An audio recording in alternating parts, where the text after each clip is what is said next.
Hi friends, my name's Trish Roberts and I'm one of the admins on Days of Destruction, Days of Revolt, and I just thought I would address some of the comments that were made today to my video about veganism yesterday, my live stream that I shared on Days of Destruction, Days of Revolt.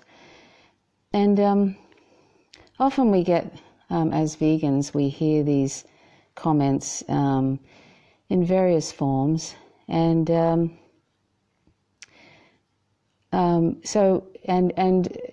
usually it's the same thing in different forms over and over again. So I just thought I'd take a moment to just briefly discuss some of the comments that were made to this. To one set of comments that were made to the video that I did about veganism. So this person said, I know for vegans the idea of killing an animal can seem cruel or repulsive, but I don't think it needs to be. So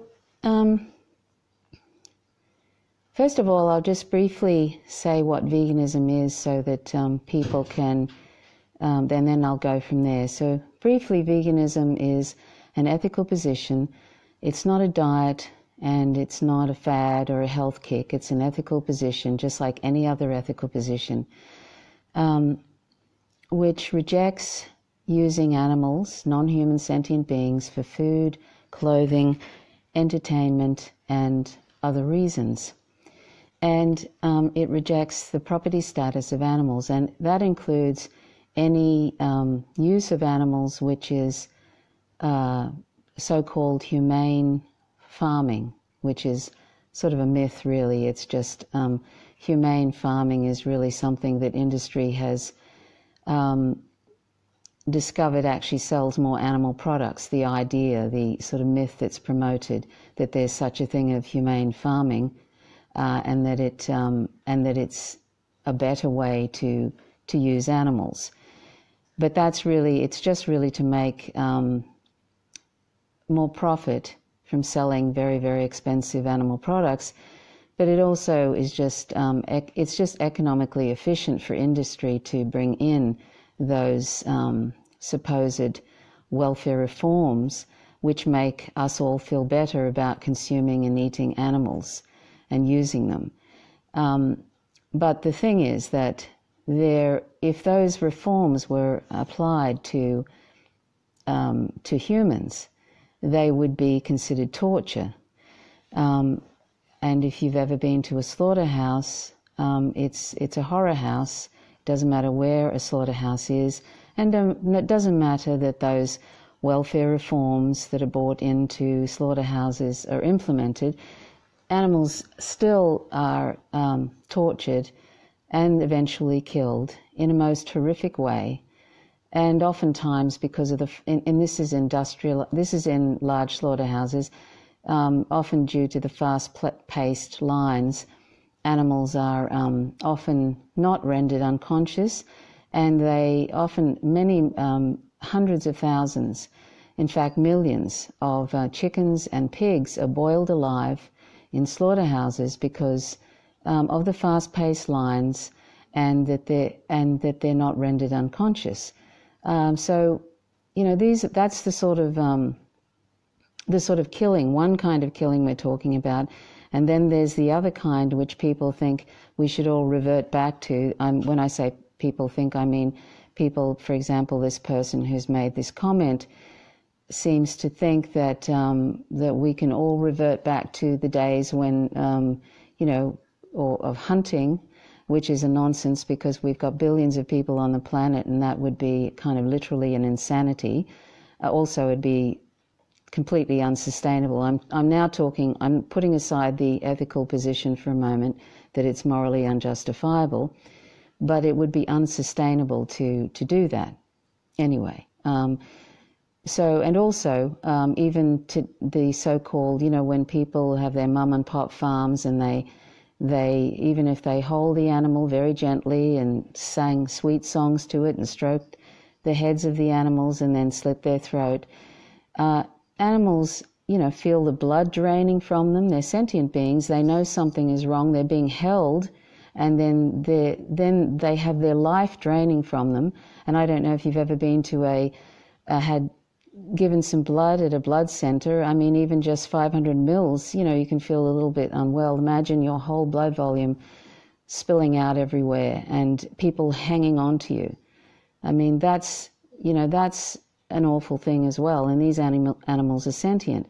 And we must remember too that the bottom line is we, human beings, right now do not need animal products to survive. We can easily meet all our nutritional requirements from plants and non-animal sources, other non-animal sources. And so the only reason we can say that we are using and killing animals this way is because they taste good. That's what that's our excuse. Because we don't need to use them. We don't need dairy, eggs, flesh, honey. We don't need to wear them. We don't, leather, silk, wool, fur. We don't need any of these products to survive. We don't need to use them at all. So we're just using them because we can, a human supremacist position. And of course, we do that to humans too. We exploit other humans. We exploit humans on the planet because we can. And that's, these things are all connected, that we're exploiting humans because we can, and we're exploiting non-humans because we can, and it's all related. So, but back to the thing about killing animals, and is that a harm or not? Well, think about if somebody came up behind you and shot you in the back of the head and then cut you up.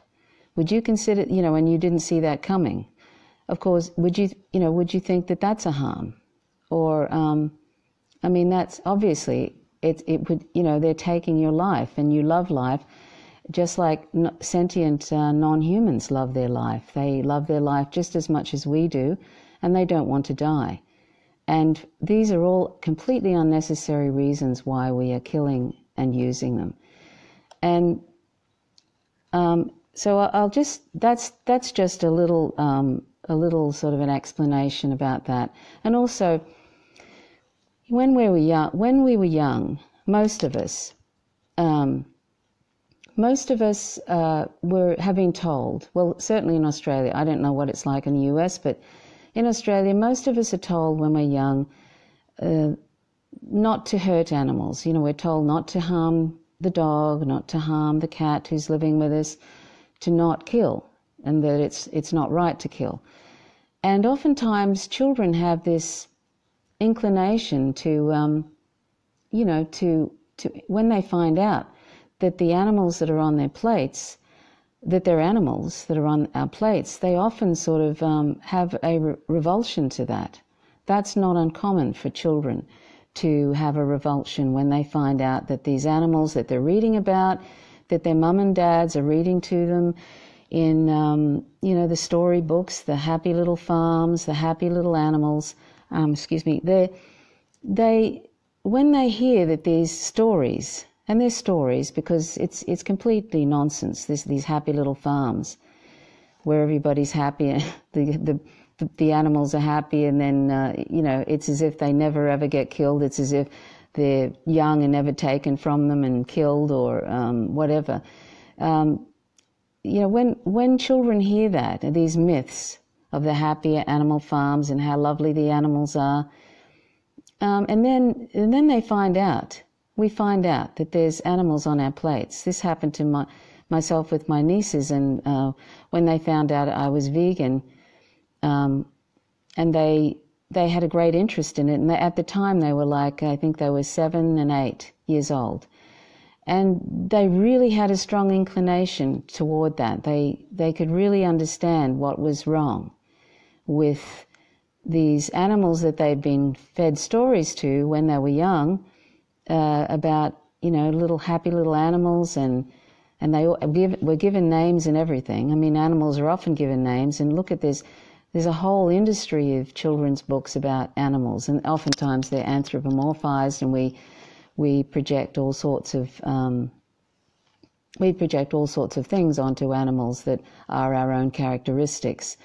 So we don't even really see them as they are. It's anthropomorphized. So, but we tell these stories to children, and then we heavily at the same time we're heavily indoctrinating them that it's okay to eat those animals on our plates, and it's okay to wear them, and so the cognitive dissonance and eventually that indoctrination, it's so heavy that eventually it reigns supreme with those children, and then of course the children grow up and they're adults, and then the whole cycle of using animals, which is completely unnecessary. This violence that we're participating in, the injustice, is completely unnecessary.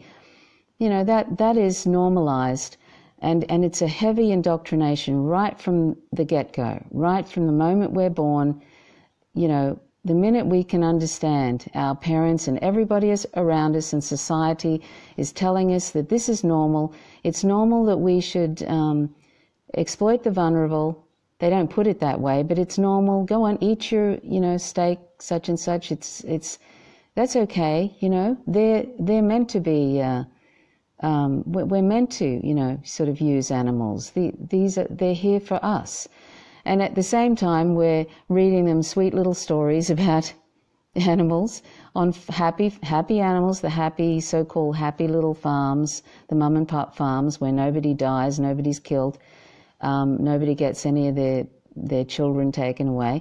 We're told that, and we're just supposed, and eventually, the cognitive dissonance is just off the charts, really, when you think about it, and this is what we're we grow up with, these sort of conflicting messages that eventually the indoctrination takes over, and then we think it's normal to do that. But that's what all indoctrinations do, don't they? Racism is the same. If you're brought up in a family and you don't have much contact with other people, or you're just a child and you're brought up to believe that certain groups of humans are lesser, and society is also telling you that. That's what you believe in a way, and unless you come across others who don't have that belief and who haven't been raised in that situation, or then you will continue on with that discrimination, and it can be a very, very serious and heavy indoctrination. So racism and sexism and heterosexism, all of that, they're all indoctrinations. They're all meant to otherize a group, and so is speciesism. Speciesism is the most widespread and unchallenged indoctrination on the planet, and it's responsible for more deaths in 4 days of non-human animals than all humans killed in wars and genocides and murders and plagues, etc. In 4 days we kill more non-human sentient beings than all humans killed throughout history in wars and plagues and genocides and murders, etc. So this is really, really, it's frightening. It's frightening because we're completely unconscious. We are functioning on a completely unconscious level about in our participation with this violence. It's tremendous violence, and we're every day, 3 times a day, we're participating in this tremendous violence. We're creating demand for that violence and that injustice toward sentient beings by our choices in products, by eating animal products and wearing animal products, and that includes dairy and eggs. There's tremendous violence in dairy and eggs, and if you watch my last video, it explains what kind of violence it is. But so it's an indoctrination that is having a disastrous effect, not only for non-human animals, and how wrong that is, that we're doing this for trivial reasons. I mean, I've been vegan for 12 years and I've never felt better. I thank the day I turned vegan. I'm often saying to friends how fortunate I am to have come across that, have come across that information online, and how it's just changed my life. And it also, we're reducing dramatically our participation in global warming, because we can quibble about the percentages, but if you go with World Watch Institute, 51% of greenhouse gases are from animal agriculture. And just a little snippet into, the disaster of the environmental catastrophe, which is animal agriculture. 1 acre every minute of Amazon rainforest is cleared for cow grazing and also soy production to feed animals overseas. So, that's just a little snippet. 1 acre of Amazon rainforest every minute is cleared for cow grazing and soy production to feed animals in other countries. So that's that's just a tiny snippet into how disastrous animal agriculture is. But 51% of greenhouse gases is a tremendous percentage. And so there are all sorts of other problems also with animal agriculture, and this idea that some people put out that we should go back to little farms, little permaculture farms. For one thing, just on a practical level, it's impossible to hold on a second. Hey, Dee Dee. Oh, it's okay. Sorry, I thought our little cat was doing something a bit mischievous there. I'm sorry, I've lost my thought now. I've lost my train of thought now. Anyway, I'll just wrap it up here. But I was just going to basically address the issue about is death a harm, and of course it is a harm, because that sentient being loves life just like we do and does not want to die, and it doesn't matter how nicely we kill those sentient beings, those sentient animals. It doesn't matter, because for one, it's completely we're doing it for completely trivial reasons of mostly palate pleasure. So that's one that's a fact, and we don't need animal products to survive at all. And the other thing is that those sentient beings, just because they're another species, makes absolutely no difference whatsoever. Species is an irrelevant criterion. And we have to think that, the dogs and cats whom we live with, if we live with dogs and cats, we often think of them as family members.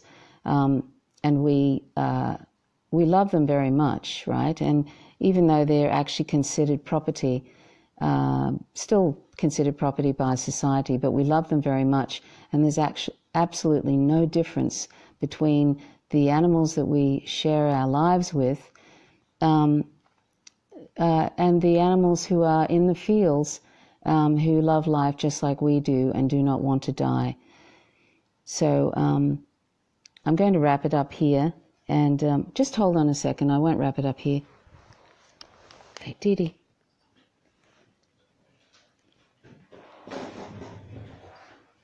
Under the table. Oh, it's okay. Okay, I'm sorry. I was just worried about my little cat. Okay, so I just wanted to. I just quickly want to. Just share one more comment from this person, who said that. I'm just trying to find this little spot here. He said,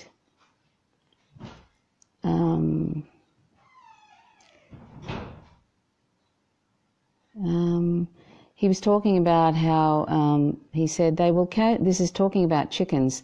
He said, they will casually wander over and try pecking the flesh of their fellow dead chickens seemingly with little concept of life or death, even after those chickens have lived together in the same free-range yard for some time, probably because their brains are very small. Now, I don't know what farm that would be, because if that's a quote-unquote free-range farm, then if animals are laying about dead in a free-range farm, then that's kind of, that would actually be quite normal in those large free-range, so-called free-range farms. Something that's important to note about the whole idea of free-range and organic, etc., is that it's a complete scam, and I've said that before, but if you've ever seen the facilities that are supposedly free-range, they're massive warehouses, windowless warehouses, filled with ammonia that's absolutely burning burning the chickens' lungs. It's absolutely stinking, and they're crammed in there. And even though they're not in cages, they're crammed into these large industrialized, so-called free-range facilities and barn-laid facilities. And unfortunately, on top of that, we have these organizations that are really just profit-making organizations and promote speciesism, but organizations like the RSPCA in Australia and organizations like them, they promote this idea that free-range or barn-laid eggs and free-range broiler chickens and all that kind of thing is all humane. But I'll just briefly explain that, for example, broiler chickens, the ones that you will find in the supermarket to eat, they're often they're bred to get very, very large, very, very quickly, very, very large. So literally within a few weeks, in about 6 weeks or 2 months, they're really large, so large that their legs break from the weight of them. And also, it is not uncommon for animals to be, for those chickens to also have heart attacks. That's how fast they grow. And this is the sort of, and also you often, if you walked around one of those facilities, these are the ones, where they're able to walk around, but it's crammed, packed full of, 10,000, 20,000 in a large shed. And there's lots of, dead animals laying about. And when that person mentioned, a free-range farm, well, in these particular large warehouses full of so-called, free-range hens, free-range chickens or whatever, there's lots of disease. There's animals that have been just being trampled. And sometimes those chickens, because it's so stressful for chickens, because they get so stressed. I mean, they have their beaks chopped off so they don't peck one another. And that's a terrible, terrible torture in itself. But it's so stressful for those animals in those so-called free-range facilities that if you actually visited one, you would be kind of horrified. It's a horrifying, sort of stressful, really, really noisy, and it's absolutely, it burns the lungs. It's awful. And that's why you'll find that it's rare you'll ever see inside these facilities. They like to keep them out of the public eye and present you with all these happy little, sort of images on packets of flesh where the chickens look very happy and they look, sort of like it's just heavenly there. But this is what we have here. We've got awful free-range, so-called free-range organic farming, which is just a way to sell more animal products. It's just a scam, and it's just as morally wrong as the so-called factory farming. It's all the same kind of thing. And even the animals on these mom and pop farms, they love their life just like we do and don't want to die, and they want and they all end up in the same slaughterhouse, the same horrid blood stench. It's all the same. And all of this horror and violence and injustice for really trivial reasons of mostly palate pleasure. And I'll just say to you that just talking about the dietary aspects of veganism, it's delicious. There's so many cuisines that one can have as a vegan. It's not salads and steamed veggies. It's absolutely delicious. I never get tired of eating. There's so many things you can make. There's so many things. There's alternatives too to animal products if people want to go that way. But it's absolutely delicious.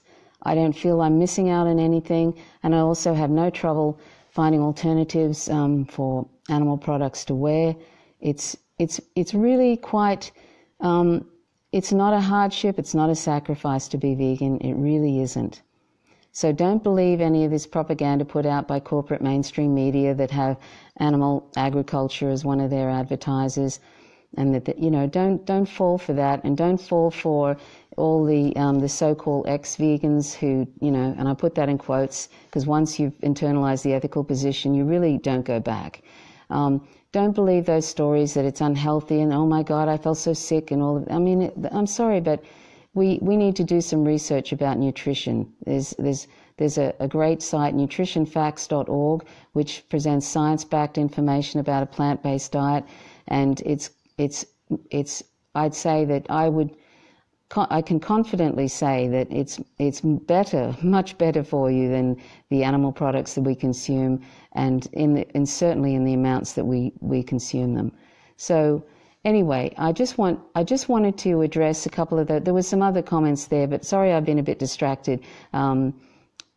Our little cat was doing something a bit mischievous. And that's the other thing. It's important for us to adopt and rescue refugees of domestication, and that's what dogs and cats are being killed in shelters all over the world because they are also considered property and disposable items. And I invite you to consider adopting and fostering non-human animals in shelters because they are refugees of domestication.